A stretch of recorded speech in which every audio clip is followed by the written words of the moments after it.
Você se sente muito inadequado, uma pessoa que até ofende a sociedade por estar vivo, por ter nascido. Talvez eu erro. Talvez eu não devesse nem ter nascido. E às vezes eu consigo dar nome aos defeitos, né, que eu mesmo acho que eu tenho. Comportamental, físico, emocional. Ou eu não dou nome, eu simplesmente coloco num bolo. Eu sou um bolo de desgraça, eu não valho nada. E esse grande sofrimento não tem a ver exatamente com tudo isso que eu dei nome ou não, com esse conjunto de coisas ou com essas coisas todas. Tem a ver com a validação, com eu ter comprado a ideia de que eu não valho nada. Então eu tô projetando, eu tô dizendo que é por isso, aquilo, outro, mas não. A solução não vai estar em eu resolver o que eu acho que são os meus defeitos. A solução, ela tá em não validar, em não autorizar mais essa hipótese sobre mim mesmo. Porque tá tão distante da verdade, espiritualmente falando, isso é tão impossível, que é por isso que eu sofro tanto. É um alarme interno, uma bússola interna, um lembrete dizendo, você é louco. Não é possível que você não tenha valor como você mesmo determinou. Acorda, presta atenção. Esse caminho que você tá validando, que você tá autorizando, tá errado.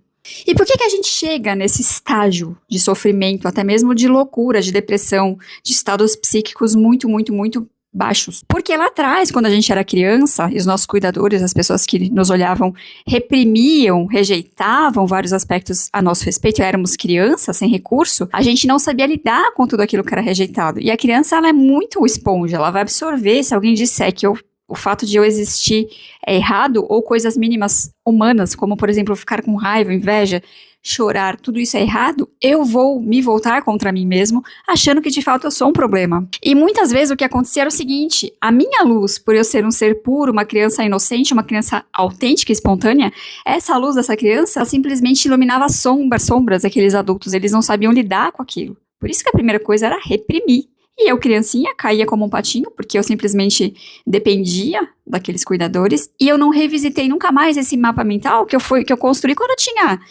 até os meus 7 anos, depois tem a fase de adolescência, que também é crucial, mas o principal mesmo é essa primeira infância. Então, poxa, eu comprei a ideia, né? Eu sou um lixo mesmo, porque era assim que eu encarava, como os adultos me tratavam.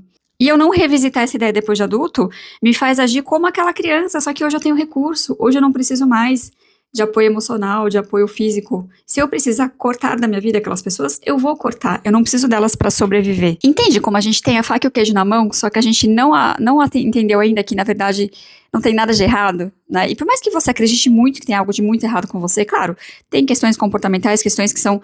a gente tá falando aqui do socialmente esperado, né? Não tô falando de nenhum comportamento disruptivo. Enfim, acho que as pessoas vão entender o que eu tô dizendo aqui. O ponto é, eu preciso olhar pra dentro. Eu preciso dar o que nunca me deram.